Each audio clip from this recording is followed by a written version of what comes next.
오늘 수요일 새벽 가운데 마가복음 10장 말씀을 통해서 우리에게 주시는 말씀은 이혼하지 말아야 할 이유에 대해서 우리가 말씀의 은혜를 나누고자 합니다.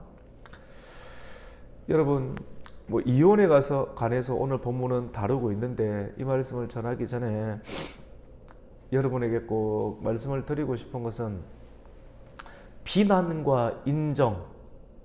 사실 우리는 인정을 좀 받고 싶잖아요. 어디 밖에 나갔을 때 나에 관한 어떤 소리나 소문이 좋으면 편안하게 나아갈 수가 있는데 좋지 못하다라고 또 생각이 될 때 나가는 것이 꺼리고 또 마음이 힘들 수 있습니다. 바깥 출입이 좀 힘들 수 있습니다. 곰곰이 생각해 봤습니다.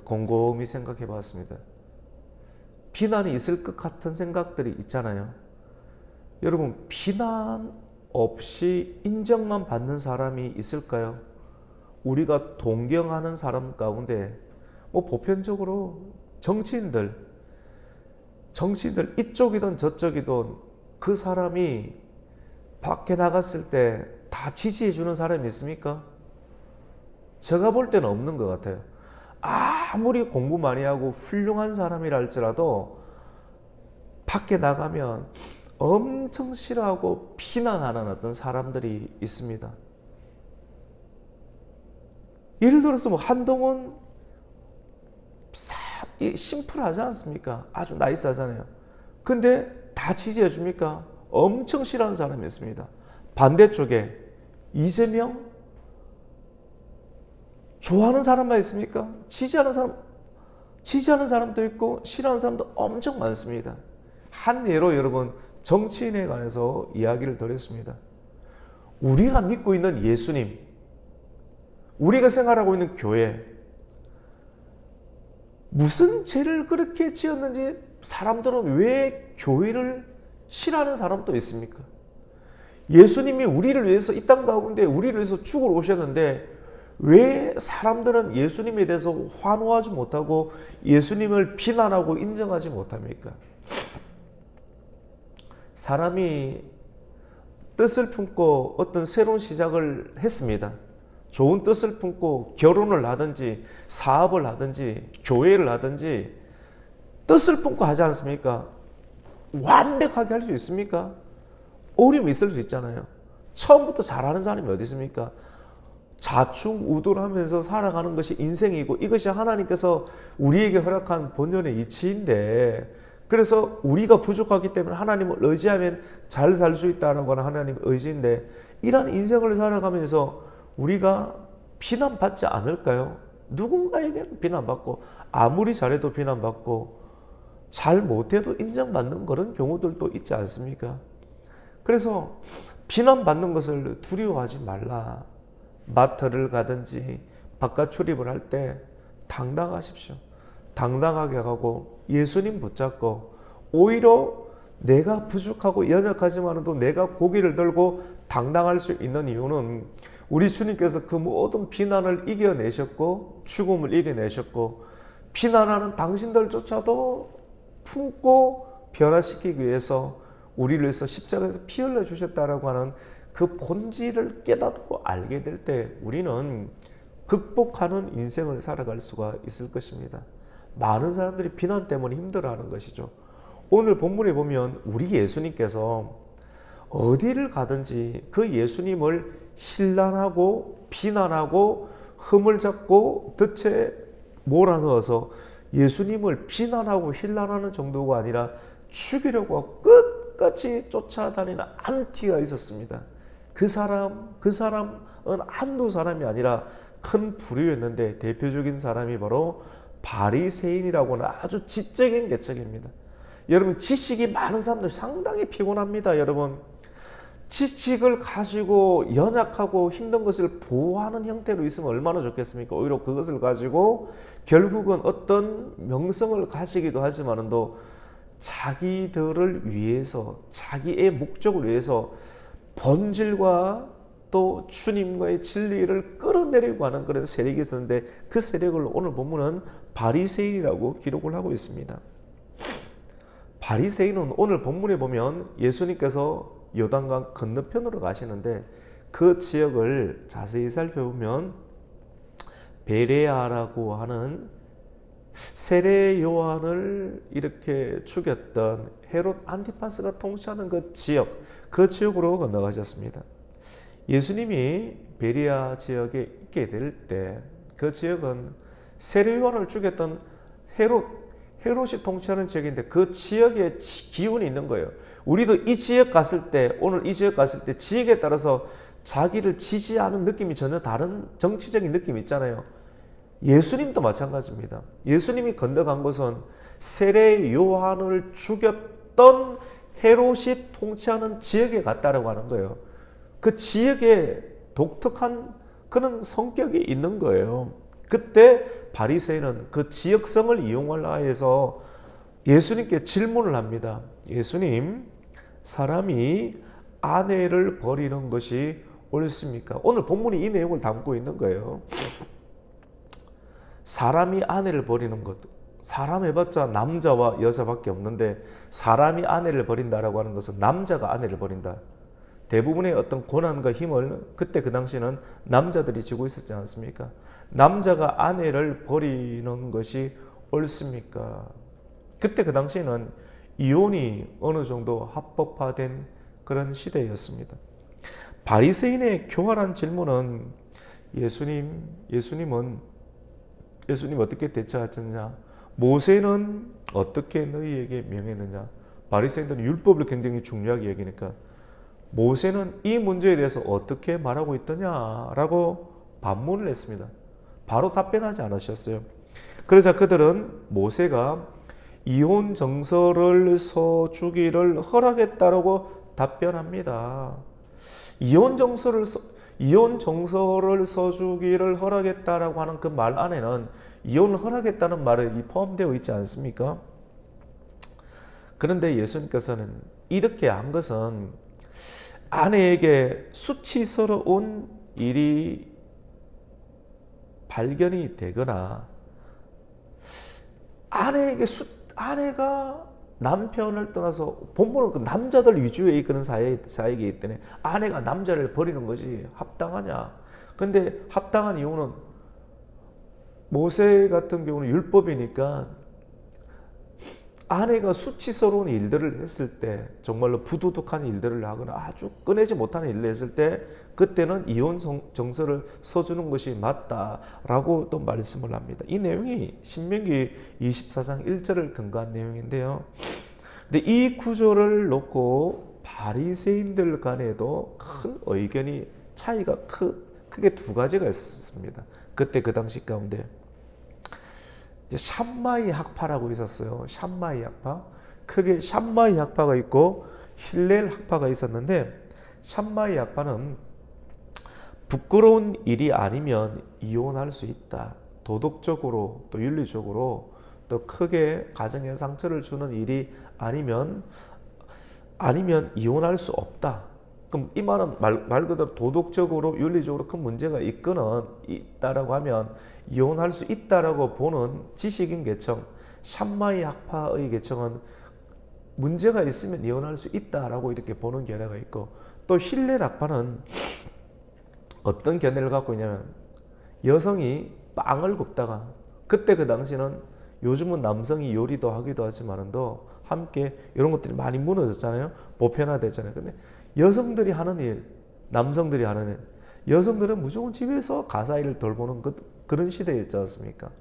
여성들이 빵을 굽다가 밖에서 일을 하고 고단한 남편을 위해서 음식을 준비하고 빵을 굽는데, 남편을 또 가정에서 잘 섬겨줘야 되는데 빵을 태우거나 아니면 남편의 심기를 불편하게 하는 그런 일들, 사소한 잘못이 있다면 아내를 버릴 수 있다. 밖에서 일을 해야 되는데 빵을 제공하지 못해서 빵을 태워서 남편이 힘을 얻지 못하게 해서 밖에서 일을 하지 못하게, 근본적인 일을 하지 못하게 한다는 입장이에요. 이런 일들이 있다라고 하면 이혼을 해도 된다. 이런 견해의 차이가 있었습니다. 바리새인이 예수님에 대해서 질문, 이혼에 관한 그런 문제는 샴마이 학파의 견해를 따를 것인가 아니면 힐레 학파의 견해를 따를 것인가 결정하려고 하는 것이었습니다. 예수님께서 지금 요단강을 건너서 이 헤롯이라고 하는 사람이 통치하는 지역에 갔어요. 우리도 전라도도 있고 경상도도 있지 않습니까? 지역성이 아무리 평준하다 알지만 분명한 지역에 가지고 있는 차이가 있지 않습니까? 그것과 마찬가지로 지금 예수님께서 건너가신 곳은 베레아라고 하는 지역입니다. 헤롯이 통치하고 있는 지역입니다.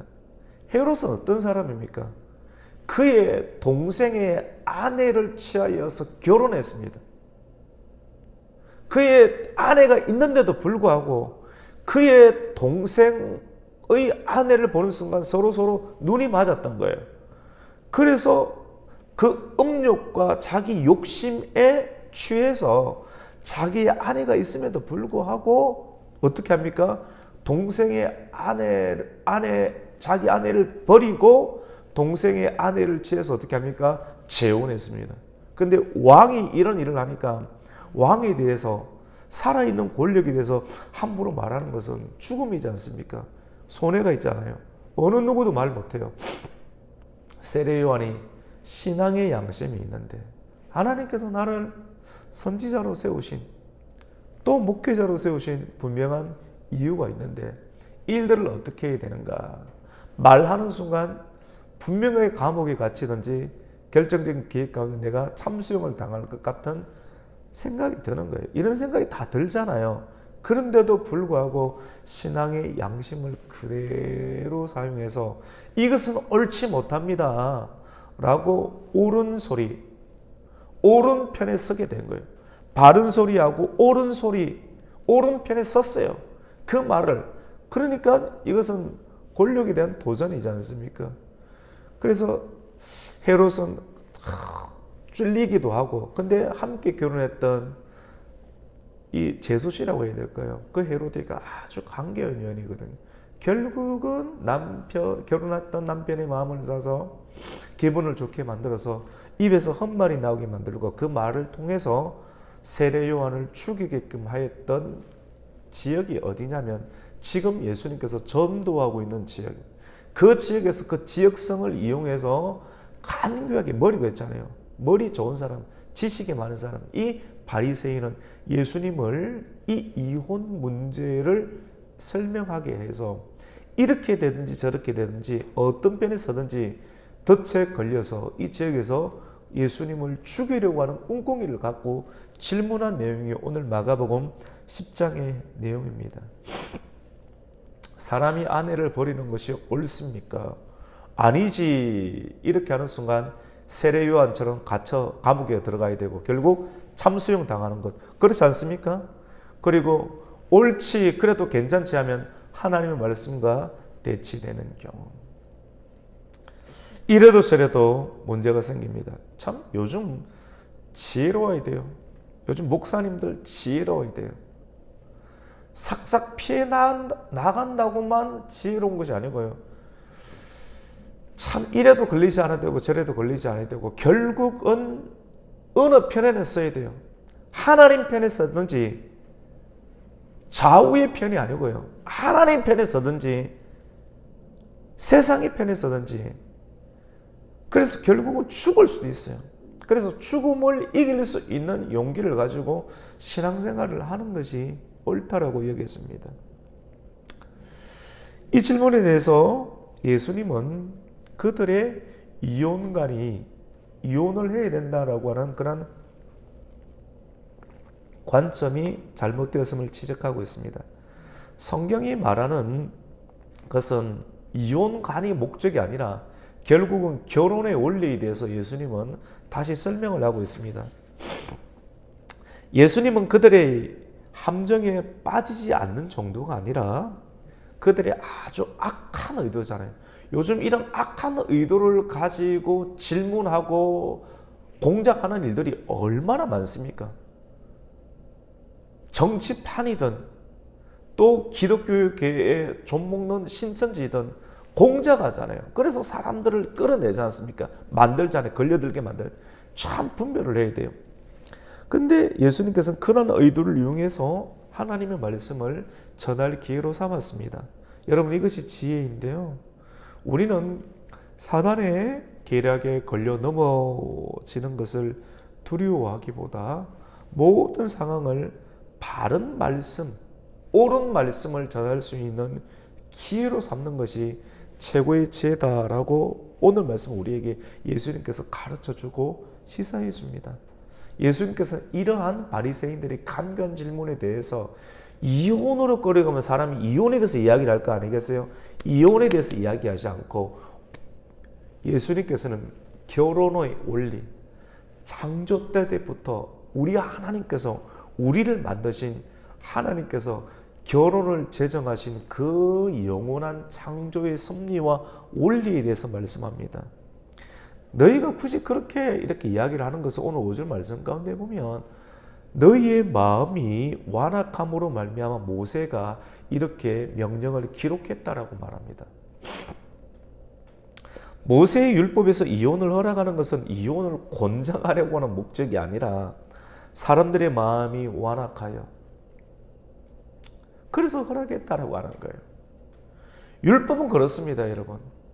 율법은 그렇습니다. 사람들이 살아가는 이 지역과 이 동네, 이 세상에서는 율법이 통하죠. 법이 있어야 되는 것이죠. 그런데 여러분, 법이 있어야 최소한의 질서가 유지되고 이 질서 속에서 우리가 자유를 누릴 수가 있잖아요. 밥 먹고 싶을 때 먹고 하나님 앞에 기도하고 싶을 때 기도하고 예배 드리고 싶을 때 예배 드릴 수 있는 이것까지 막아버리면 안 되잖아요. 여러분, 법을 다 지키는 사람이 있습니까? 율법을 지켜서 우리가 계속 뭔가를 유지하는 사람이 있습니까? 로마서 말씀 가운데 모든 사람이 죄를 범하여 하나님의 영광에 이르지 못했다고 하지 않습니까? 율법으로 지켜서 하나님 나라에 간다. 뭔가를 계속 유지한다. 결혼이든 직분이든 다 그대로 지키고 있습니까? 다 못 지키잖아요. 모세 율법 가운데 부끄러운 일들을 했을 때 그냥 버려라. 그것이 이혼 성서를 써주라 이런 느낌을 가지지만도 이런 경우만 눈 씻고 찾아서 딱 걸리면 이혼 정서는 낸다. 이것을 위해서 이혼 정서를 하는 것이 아니라 당신은 다 율법을 지킵니까? 가늠하지 않은 사람이 이 가늠한 여인에게 돌로 치라 했을 때 그 율법 좋아하는 사람 중에 그 예수님의 능력의 말씀을 듣고 심장을 찌르고 마음을 관통하는 그 소리 가운데 울림이 없는 사람이 아무도 없었기 때문에 돌을 들고 내려가서 다 흩어졌지 않습니까? 그 말이 뭡니까? 정말로 저 여자는 죽어야 된다. 가늠했다. 저 남자는 가늠했다. 라고 말해서 얼굴이 상기된 채 돌을 들고 있는 사람, 그렇게 율법을 좋아하는 사람 치고 율법을 진짜 지키고 있는 사람이 없다라고 하는 거예요. 누가 돌로 치겠습니까? 율법은 그럽니다, 여러분. 남편이 아내를 학대하거나, 요즘 시대 다 그렇게 하잖아요. 남편이 아내를 학대하거나 외도를 하거나 남자가 외도를 하든 여자가 외도를 하든, 여러분 이 시대에 정말로 이 말씀에 대해서 안 부끄러운 사람이 있습니까? 정말 이 말씀에 대해서 나는 자유하다, 정말로 당당하게 죽창을 들든지 돌멩이를 들든지 그렇게 하는 사람을 찔러 죽일 수 있는, 그렇게 큰 소리 칠 수 있는 사람이 과연 있습니까? 예수님 말씀하시는 거예요. 율법으로 구원받을 사람 아무도 없다라고 하는 거예요. 왜 이 말씀이 있습니까? 바리새인은 이것 가지고 예수님을 교회를 결국 예수님의 계획과 하나님의 사람들을 모으고 변화시키고 살릴 수 있는 주님의 계획을 무너뜨리는 사단의 계획이 그 지식인 계층 바리새인의 머리 안에 들어서 예수님을 이렇게 농간하고 있는 것 아닙니까? 오늘날은 어떻습니까? 우리 분별해야 되는 것입니다. 인생에서 남편과 아내, 부부 관계처럼 신중하게 다루어야 하고 존중해야 할 것, 이것처럼 함부로 대할 것 없습니다. 여러분, 왜 이혼합니까? 왜 재혼합니까? 오늘 예수님께서 전도하러 가셨던 그 지역, 그 지역에서 왜 바리새인은 이런 계략을 꾸미는 거예요? 하필이면 그 지역에서 예수님을 죽이려고 하는 것 아니겠어요? 세례 요한을 죽였던 것처럼 헤롯이 자기 욕심 때문에 아내가 있고 동생의 아내와 눈이 맞아서 그것을 끝까지 함부로 말하면 나 이것 좀 죽일 거야. 이혼 함부로 이야기하지 말라는 거 아니겠어요? 이혼을 하는 것, 아내가 있고 남편이 있음에도 욕망의 눈이 물어서 자신의 눈에 들어오는 것, 사사기지대처럼 내 눈에 보기 좋은 것, 그거 다 선한 것 아니겠어요? 그거 해버리면 선이고, 자신의 눈에 들어오는 사람을 취하고 싶어서 이혼하는 이유를 만들고 그 이혼은 결국 새로운 재혼으로 들어가게 되는데, 예수님은 이러한 이혼은 곧 간음과 같다라고 말하고 있습니다. 오늘 11절과 12절이 그 말씀을 기록하고 있습니다. 우리 11절 12절을 한번 읽습니다. 시작. 이르시되 누구든지 그 아내를 버리고 다른 데에 장가드는 자는 본처에게 간음을 행하며 또 아내가 남편을 버리고 다른 데로 시집가면 간음을 행함이니라. 여러분, 이혼할 만한 사유가 있겠지요. 여러분, 이혼할 만한 사유가 없는 사람이 있겠습니까? 그런 사유가 발견만 되면 당장 숨겨놓았던 품 안에 있는 이혼 정서를 꺼낼 거예요, 여러분. 그 마음의 심리의 근원이 어디서 출발하는가 예수님은 지적하고 있는 것 아니겠어요? 이혼이 법적으로 성립해도 여러분, 하나님 보시기에 이혼하는 것이 옳지 않다라고 오늘 본문은 가르치고 있는 거예요. 요즘 이혼율이 굉장히 높죠. 정말로 이런 말 쉽지 않습니다, 행하는 게. 근데 말씀이니까 하는 거예요. 말씀이니까. 이혼율이 심하고 직장이든지 또 우리 주변에서 이혼해서 아픔이 있는 분들이 참 많습니다. 그런 분들을 고통 주려고 하는 말씀이 아니에요. 그렇게 결코 들어서는 안 됩니다. 그런데 여러 가지 참 안타까운 사정으로 인해서 끊임없이 계속 때리고 상처가 나고 머리가 터지고 그 다음날 또 때리고 그 다음날 또 때리고, 여러분 살다 보면 가끔씩 우발적으로 자기 자신도 모르게 그냥 툭 밀거나 한 번 밀을 수 있어요. 한 번 또 칠 수도 있어요. 그것이 옳다는 건 아닌데 그런 경우 없는 가정이 있나요, 여러분? 그런데 이런 경우 말고 밤낮 매일 세절공일 가지고 남편을 때리든지 아내를 때리든지 끊임없는 학대를 하는 이런 경우 사실은 살긴 힘들 것 같아요. 우발적으로 한두 번 하는, 여러분 그런 경우 가지고 이혼 정서 꺼내, 그거는 잘못된 것입니다. 계속 학대하고 계속 때리고 계속 남편을 버리고 아내를 버리고 다른 집에 들어가고 다른 여자를 품고 다른 남자를 품고, 이거는 경우는 진짜 어느 누가 살겠습니까? 이런 경우는 특별한 경우잖아요. 근데 그렇지 않은 아주 특별한 연약해서 우발적으로 범하는 경우, 우리는 그런 경우를 경험할 때 오늘 본문의 말씀을 유념하게 들을 필요가 있습니다. 이혼하신 분들, 안타까워서 이혼을 하신 분들, 그리고 그 사유를 또 들어보면 그럴만 하기도 한데 그럴만한 한 분도 있고 또 절반은 이렇게 고백합니다. 그래 하지 않아도 됐는데 그때 그렇게 됐네요 하시는 분들도 참 많이 있습니다. 무슨 말입니까? 지금 후회하고 있다고 하는 거예요. 그때 잘 참았으면. 교회에 80이 되고 70이 훌쩍 넘기신 분들, 그때 결혼 생활을 하셨던 분들은 지금 생활을 하셨던 분들하고 뭐 다를까요, 여러분? 결혼 생활은 다 똑같지 않습니까? 그런데 무엇의 차이가 있습니까? 참는 것의 차이가 있습니다. 인내심의 차이가 있습니다. 우리 교회 권사님들 가운데 80이 넘으신 분들도 있잖아요. 그런 분들, 저희 때는 목사님 잘 참고 살았어요. 어렵고 힘들어도 교회 와서 울고 기도하고 그렇게 하면서 자녀 키웠고 자녀들 하나님께서 다 잘되게 하셨어요. 하지만 요즘 분들은 참 참기 어려워하는 것 같습니다. 여러분, 오늘 본문은 달라서야 할 이유가 있다. 여러분, 우리는 어떠한 이유를 붙잡고 살아갑니까? 한번 갈라서야 될 이유가 딱 법에 걸렸다. 품 안에 놓았던 이혼 종서를 꺼내서 이제 이혼을 하자.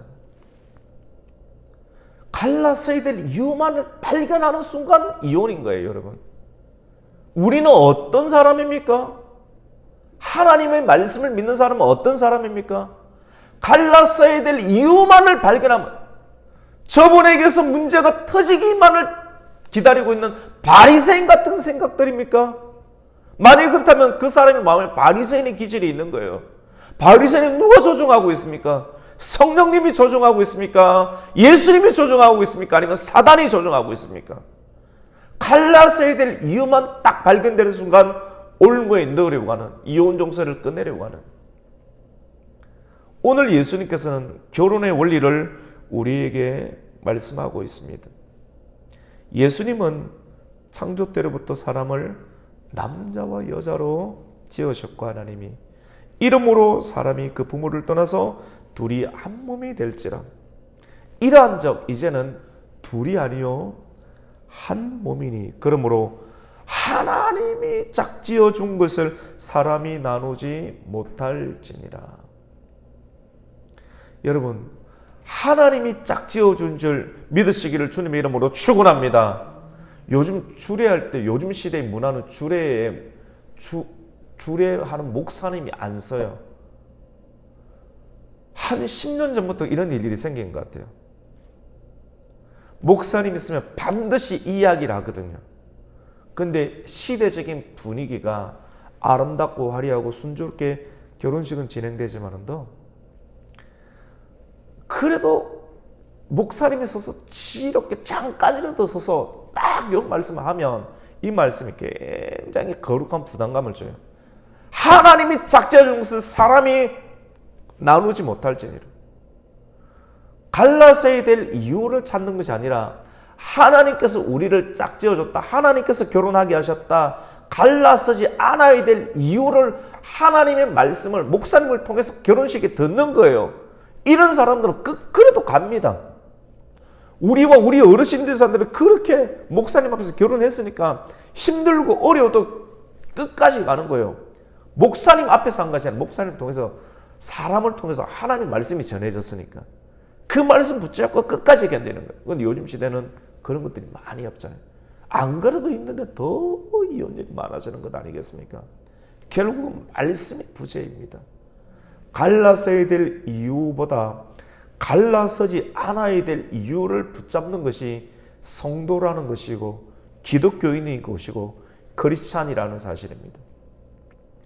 갈라서야 될 이유 많이 있습니다. 하지만 그 이유보다 더 큰 것이 갈라서지 않아야 될 이유입니다. 당신이 예수를 믿습니까? 부모에게서 신앙의 유선을 받았습니까? 그러면 당신은 지금 무엇을 기억하고 있습니까? 갈라서야 될 이유로 여러분의 이성과 생각이 지배적으로 만들어져 있습니까? 아니면 그럼에도 불구하고 갈라서지 않아야 될 이유를 하나님의 성령을 통해서 공급받고 있습니까? 부모를 떠나서 둘이 한 몸이 될지라. 이런 적 이제는 둘이 아니요 한 몸이니, 그러므로 하나님이 짝지어 준 것을 사람이 나누지 못할지니라. 우리는 갈라서지 않아야 될 이유를 분명하게 들었습니다. 이것은 성령님입니다. 성령님은 율법을 이기게 하시잖아요. 우리가 기도하면서 죄를 이기고 내 연약함을 이기고 내 기질을 이기고 율법까지 이겨야 되지 않습니까? 율법을 이기는 것이 무엇입니까? 갈라서고 싶은 마음들을 이기는 거예요. 그리고 주님께서 나에게 명하신, 너는 죄 없냐? 너 떳떳하냐? 안 떳떳하잖아요. 떳떳하면 예수님 필요 없죠. 예수님 왜 믿습니까? 예수님 믿는 이유가 하나님 저도 떳떳한 거 없어요. 그런 사람들이 한 몸을 이루는 것 아니겠어요? 그리고 계속 예수님을 닮아가는 것 아니겠어요? 연약한 분이 있을 때 주님의 보혈로 씻어내고 또 하나가 되고 또 하나가 되고 끝까지 하나가 되고, 그래서 지켜내는 것이 가정이고 지켜내는 것이 교회입니다. 어떻게 하든지 분리시키고 깨려고 하는 시도, 바리새인의 시도, 바리새인 뒤에 조종하고 있는 어둠의 시도, 예수님은 성령과 예수님의 지혜로 이런 부분들을 이기시기도 하셨지만도 수많은 사람들에게 이러한 지역과 지역성과 지역성 안에 지배하는 생각들, 통치, 그리고 사람들의 보편적인 관념 속에 있는 또 다른 것을 추구하는 그런 마음들, 이 모든 것들을 다루시면서 우리가 끝까지 붙잡아야 될 것, 지켜야 될 것을 우리에게 말씀해 줍니다. 여러분, 우리에게 있는 이유, 존재의 이유, 갈라서야 될 이유보다, 그것도 어느 정도 아플 수도 있겠죠. 하지만 그 이유보다 더 큰 이유는, 그럼에도 불구하고 더 붙잡고 지켜야 될 이유가 훨씬 더 크다라고 하는 것을 꼭 기억하고, 더 큰 것을 붙잡고 더 지키고 더 보듬고 더 새로워질 하나님의 소망을 붙잡고 이 하루도 살아갈 수 있는 우리 성도와 교회가 되시기를 예수님의 이름으로 축원합니다. 아멘. 하나님 아버지, 감사를 드립니다. 오늘 마가복음 10장 말씀을 통해서 이혼하지 말아야 될 이유에 대해서 예수님은 이혼해야 될 이유가 아닌 이혼하지 말아야 되고 끝까지 결혼을 유지해야 하는 하나님의 음성과 말씀과 명령, 그 뜻을 우리가 발견하게 되었습니다. 하나님, 우리의 영이 하나님의 영의 음성을 듣게 해주시고, 부족하고 연약하지만도 부족하고 연약한 가운데 우리를 온전케 하시는 하나님의 음성과 말씀을 통해서 우리에게 삶의 존재의 이유, 갈라서야 될 이유도 있겠지만도 더 갈라서지 아니하고 더 붙잡고 지켜야 될 이유가 훨씬 더 크다라고 하는, 그 이유가 훨씬 더 크다라고 하는 것을 발견하고 더 큰 것을 붙잡고 나아가는 교회와 이 시대와 이 나라 이 민족 되게 하여 주시옵소서. 예수님의 이름으로 기도드립니다. 아멘.